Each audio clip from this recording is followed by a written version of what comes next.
Next we have unit vectors. अब unit का मतलब ही समझ में आता है। यूनिट का मतलब वन, यूनिटी मतलब जिसकी वैल्यू क्या हो, वन हो, वन वैल्यू हो, जिसकी मैग्नीट्यूड वन हो, ठीक है ना। तो वेक्टर्स हैविंग यूनिट मैग्नीट्यूड, जिसकी मैग्नीट्यूड क्या होगी, वन होगी, तो वो कैसे वेक्टर होंगे, यूनिट वेक्टर होंगे। They are use to denote the direction of a given vector. अब बेसिकली यूनिट वेक्टर का रोल क्या है, अगर ये इसकी वैल्यू वन है तो इसका रोल क्या है, तो इसका रोल ये है कि किसी भी वेक्टर के साथ जब ये जुड़ जाते हैं तो हमें उसकी डायरेक्शन बताने में हेल्प करते हैं ये, ठीक है ना। तो they are use to denote the direction of a given vector, कोई भी गिवन वेक्टर होगा उसकी हमें डायरेक्शन बताते हैं। It is a unitless and dimensionless quantity, इसकी ना तो अपनी कोई यूनिट होती है और ना ही इसकी कोई डायमेंशन होती है, ठीक है ना। तो यूनिटलेस और डायमेंशनलेस क्वांटिटी है। एनी वेक्टर, कोई भी वेक्टर है, जैसे ए वेक्टर है, can be expressed in terms of its unit vectors. तो कोई भी वेक्टर है, जैसे ये वेक्टर है, तो इसको हम इसको यूनिट वेक्टर्स के साथ भी इसको इस तरीके से हम रिप्रेजेंट कर सकते हैं, ठीक है ना। तो अब जैसे कोई भी वेक्टर होता है ना, तो वेक्टर में हमारे पास क्या आएगा, उसकी मैग्नीट्यूड आएगी और डायरेक्शन आएगा। भाई कोई भी वेक्टर होता है तो उसमें उसकी मैग्नीट्यूड होती है और डायरेक्शन होती है, क्योंकि वेक्टर क्वांटिटी का मतलब ही क्या है, the quantity which has both magnitude and direction, जिसमें मैग्नीट्यूड भी हो डायरेक्शन भी हो। तो ए वेक्टर को हम इस तरीके से भी रिप्रेजेंट कर सकते हैं। तो इसमें ए सिंपल लिख दिया तो ये क्या शो कर रहा है, ये शो कर रहा है मैग्नीट्यूड। और ए कैप, ये कैप इस तरीके से इसको रिप्रेजेंट किया जाता है, यूनिट वेक्टर को कैप लगाई जाती है इसके ऊपर, तो इसको हम बोलते हैं ए कैप। तो ए कैप ये क्या है, यूनिट वेक्टर है, तो ये शो क्या कर रहा है, डायरेक्शन। तो इस ए वेक्टर की मैग्नीट्यूड भी आ गई और इस ए वेक्टर की हमारे पास डायरेक्शन भी आ गई, तो दोनों मिलके क्या बन गया, ये ए वेक्टर बन गया, ठीक है ना। तो इस तरीके से इसको हम रिप्रेजेंट करते हैं। तो यूनिट वेक्टर फिर कैसे लिखा जाएगा, अगर ए यूनिट वेक्टर लिखना हो ए कैप, तो क्या हो जाएगा, A vector divided by A magnitude. तो A vector divided by its magnitude. तो where A cap is in direction of A, तो ए कैप जो है वो किसकी डायरेक्शन शो कर रहा है, ए की डायरेक्शन शो कर रहा है, मतलब ए के अलोंग ही जा रहा है वो।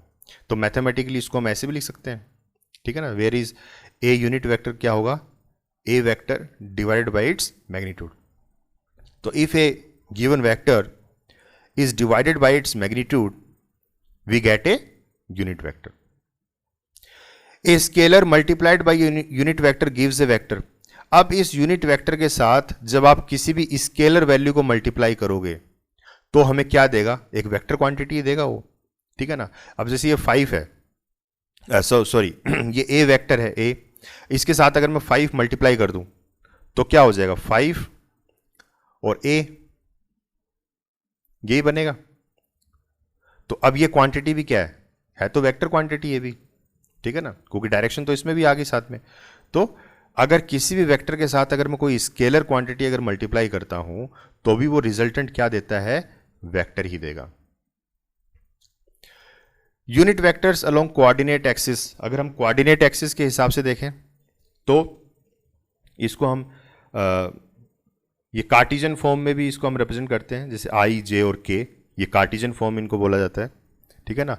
तो it is denoted by I cap, J cap और के कैप। तो आई कैप जो होती है वो हमेशा हमको कौन सी डायरेक्शन देती है, एक्स की, ठीक है ना, क्योंकि आई कैप हमेशा एक्स के अलोंग होता है, जे कैप हमेशा वाई के अलोंग होता है और के कैप हमेशा जेड के अलोंग होता है, ठीक है ना। तो ये फिक्स है।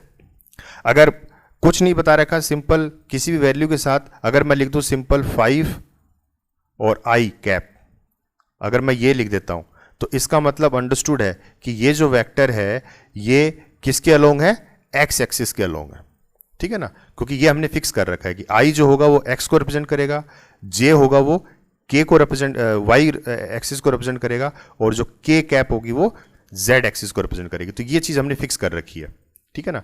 तो अगर मैं 5x ना लिखकर, ठीक है ना, 5x ना लिखकर अगर मैं 5i लिख देता हूं तब भी इसका मतलब यही है कि वो x के अलोंग है।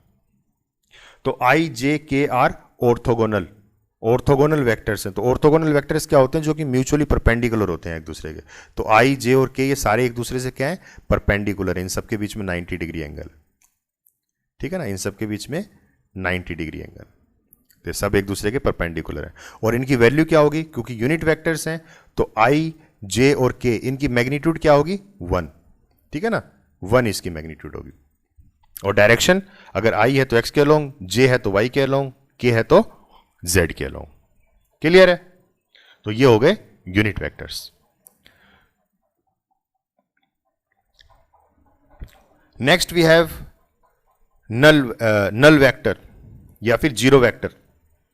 तो जीरो वेक्टर मतलब जिसकी वैल्यू क्या हो, जीरो हो, ठीक है ना, जिसकी कोई मतलब vectors having zero magnitude and arbitrary direction, मतलब उसकी मैग्नीट्यूड तो जीरो हो लेकिन उसकी डायरेक्शन कुछ भी हो सकती है, आर्बिट्री डायरेक्शन, कोई भी डायरेक्शन हो सकती है उसकी, लेकिन उसकी मैग्नीट्यूड क्या है, जीरो है। तो ऐसे वेक्टर को हम क्या बोलते हैं, जीरो वेक्टर बोलते हैं। तो देखिए ये चीज याद रखिए कि नल वेक्टर के अंदर सिर्फ मैग्नीट्यूड जीरो होती है लेकिन उसकी डायरेक्शन जीरो नहीं होती, ठीक है ना, डायरेक्शन उसकी कुछ भी हो सकती है। तो इसका मतलब क्या हो गया कि उसकी जो इनिशियल पॉइंट है और जो टर्मिनल पॉइंट है वो क्या होगा, एक ही होगा, ठीक है ना, which has same initial and terminal point, ठीक है ना, स्टार्टिंग और एंडिंग पॉइंट उसका सेम होगा, वही होगा। तो ऐसे वेक्टर को हम क्या बोलते हैं, जीरो वेक्टर बोलते हैं। और it is denoted by zero और ये इसके ऊपर ये एरो। तो इस तरीके से हम इसको रिप्रेजेंट करते हैं। वैसे जनरली इसको ऐसे लिखता कोई नहीं है, इसको हम सिंपल जीरो ही लिख देते हैं, ठीक है ना, लेकिन वो अंडरस्टूड है कि इसके ऊपर ये कैप है, ये सॉरी ये एरो होगा इसके ऊपर, ये वेक्टर को रिप्रेजेंट करता है, तो जीरो वेक्टर है ये। Only vector with no specific direction, इनकी ऐसे वेक्टर जिनकी कोई स्पेसिफिक डायरेक्शन नहीं होती, ठीक है ना, लेकिन मैग्नीट्यूड क्या होती है, जीरो होती है, तो वो कैसे वेक्टर होंगे, जीरो वेक्टर होंगे। अब देखिए यहां पे एक वेक्टर यहां से यहां गया जिसकी डायरेक्शन हम ए ले लेते हैं, और फिर दूसरा वेक्टर इसी के हमने एंटी पैरेलल ले लिया, सेम मैग्नीट्यूड है लेकिन डायरेक्शन क्या है, अपोजिट है, तो वो हमने रिप्रेजेंट कर दिया माइनस ए से। तो दोनों को ऐड कर दोगे तो वैल्यू क्या आएगी, जीरो। तो ये भी कैसे हो गए, जीरो वेक्टर हो गए, ठीक है ना। तो इसको भी हम क्या बोलेंगे, नल वेक्टर बोलेंगे। क्लियर है? तो यानी कि अगर कहने का मतलब क्या हुआ कि अगर दो एंटी पैरेलल वेक्टर्स को अगर हम ऐड कर देते हैं, two anti parallel vectors which have same magnitude but opposite in direction, when they are added up they will give zero vector, उसकी आउटपुट क्या होगी, जीरो होगी। या फिर कोई भी वेक्टर क्वांटिटी है, ठीक है ना, जैसे या फिर आप ये मान लीजिए कि हाँ ठीक है कि कोई भी वेक्टर क्वांटिटी है, अगर उसके साथ अगर हम जीरो या नल वेक्टर को ऐड कर देंगे तो उसकी क्वांटिटी में कोई फर्क नहीं आएगा, वो क्या रहेगी, सेम रहेगी। जैसे ए वेक्टर प्लस नल वेक्टर, तो रिजल्ट क्या आएगा, ए वेक्टर ही आएगा। यानी कि नल वेक्टर को अगर हम किसी भी वेक्टर के साथ ऐड करते हैं तो उससे कोई फर्क नहीं पड़ेगा, लेकिन अगर हम इसको मल्टीप्लाई कर देते हैं तो फर्क पड़ेगा।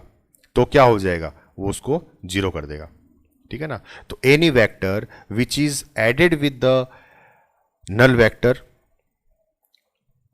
There will be no result. In another words we can say there will be no change, but if any vector which is multiplied with a zero vector then the output will be zero vector। इस तरीके से अगर zero vector के साथ अगर किसी scalar को अगर मल्टीप्लाई किया जाए, जैसे लैम्डा यहाँ पे क्या स्केलर है, अगर किसी स्केलर को अगर मल्टीप्लाई किया जाए तब भी क्या होगा, नल वेक्टर आएगा। यानी कि कहने का मतलब अगर हम मल्टीप्लाई करेंगे तब उस वेक्टर को क्या कर देगा, वो नल कर देगा, और अगर हम ऐड करेंगे तो ऑब्वियस सी बात है उसमें कोई फर्क नहीं पड़ेगा, ठीक है ना। आप किसी भी क्वांटिटी के साथ अगर आप जीरो ऐड करते हो तो उसमें क्वांटिटी में कोई फर्क नहीं पड़ेगा, लेकिन अगर हम जीरो मल्टीप्लाई कर देते हैं तब फर्क पड़ता है, ठीक है ना। तो एडिशन में कोई फर्क नहीं पड़ेगा लेकिन मल्टीप्लिकेशन में फर्क पड़ जाएगा। तो ये है जीरो वेक्टर का role. What is a physical meaning of zero vector. अब इसका फिजिकल मतलब, इसका मतलब क्या समझ में आया आपको फिर। तो the position vector of the origin of the coordinate axis is zero vector. तो कोई भी मान लीजिए जैसे ये कोई वेक्टर है, ये इसकी पोजीशन है यहाँ पे P, तो ओरिजिन से इसकी हम पोजीशन देखेंगे तो ओरिजिन ये है, ठीक है ना।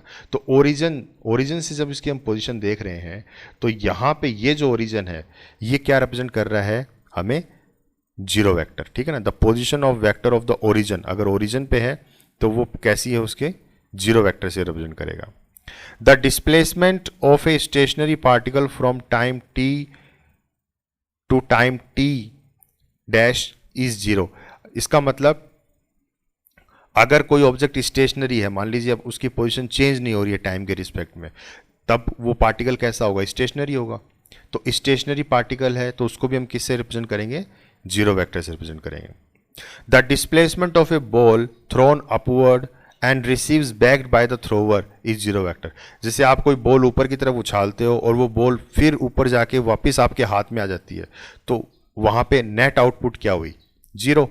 तो उसको भी हम कैसे रिप्रेजेंट करेंगे, जीरो वेक्टर से। जैसे ये देखिए, ये ए वेक्टर है जिसकी डायरेक्शन ये है, और माइनस ए वेक्टर जिसकी एंटी डायरेक्शन है, तो दोनों को ऐड करेंगे तो क्या आएगा, जीरो वेक्टर। तो वही केस है। The velocity vector of a stationery body is zero vector. तो कोई भी स्टेशनरी बॉडी है तो उसकी वेलोसिटी वेक्टर भी क्या होगा, जीरो होगा, क्योंकि स्टेशनरी है। तो स्टेशनरी इसका मतलब उसमें मोशन है नहीं, तो अगर मोशन नहीं है तो उसकी वेलोसिटी क्या होगी, जीरो होगी। तो velocity is equal to zero vector. ऐसी the acceleration vector of a body in uniform motion. तो अगर देखिए, अगर किसी ऑब्जेक्ट की जो मोशन है वो यूनिफॉर्म है, तो यूनिफॉर्म है इसका मतलब चेंज इन वेलोसिटी क्या हो जाएगा, डेल्टा वी क्या हो जाएगा, zero. If an object is moving with a uniform motion that means the change of velocity is zero, कि वेलोसिटी में कोई चेंज नहीं हो रहा। और एक्सेलरेशन क्या होता है, rate of change of velocity, की वेलोसिटी किस रेट से चेंज हो रही है, लेकिन वेलोसिटी तो चेंज हो ही नहीं रही है। तो वेलोसिटी चेंज नहीं हो रही तो इसका मतलब एक्सेलरेशन क्या हो जाएगी, जीरो। तो उसको आप कैसे रिप्रेजेंट करोगे, जीरो वेक्टर से। ठीक है। Then we have properties of zero vector.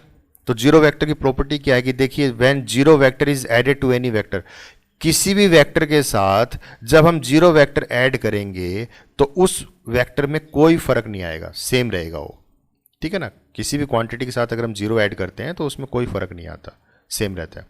But when A zero vector is subtracted, तो ऐड करने में कोई फर्क नहीं पड़ रहा, लेकिन जब हम सब्ट्रैक्ट करेंगे तब फर्क पड़ेगा क्या, तब भी कोई फर्क नहीं पड़ेगा। तो ऐड करो या सब्ट्रैक्ट करो, ठीक है ना, ऐड करो या सब्ट्रैक्ट करो, जीरो वेक्टर में जीरो वेक्टर से ऐड करो या सब्ट्रैक्ट करो तो कोई फर्क नहीं पड़ेगा ओरिजिनल वेक्टर के साथ।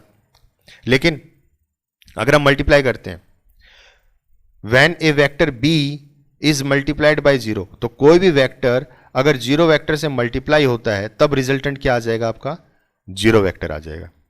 और इसी तरीके से when A zero vector is multiplied bye a non zero scalar, तो अगर जीरो वेक्टर को किसी भी स्केलर क्वांटिटी से आप मल्टीप्लाई करोगे, तो स्केलर क्वांटिटी यहां पे क्या है, नॉन जीरो है। ठीक है, नॉन जीरो स्केलर है, तो किसी भी स्केलर क्वांटिटी से भी अगर आप मल्टीप्लाई करोगे तो जीरो आएगा। तो सीधी सीधी बात यह है कि अगर हम चाहे ऐड करो सब्ट्रैक्ट करो तो कोई फर्क नहीं पड़ेगा वेक्टर पे, लेकिन उस वेक्टर के साथ अगर हम नल वेक्टर मल्टीप्लाई कर दें तो फर्क पड़ जाएगा, तब क्या हो जाएगा, जीरो वेक्टर हो जाएगा। तो these are the basic properties of zero vector.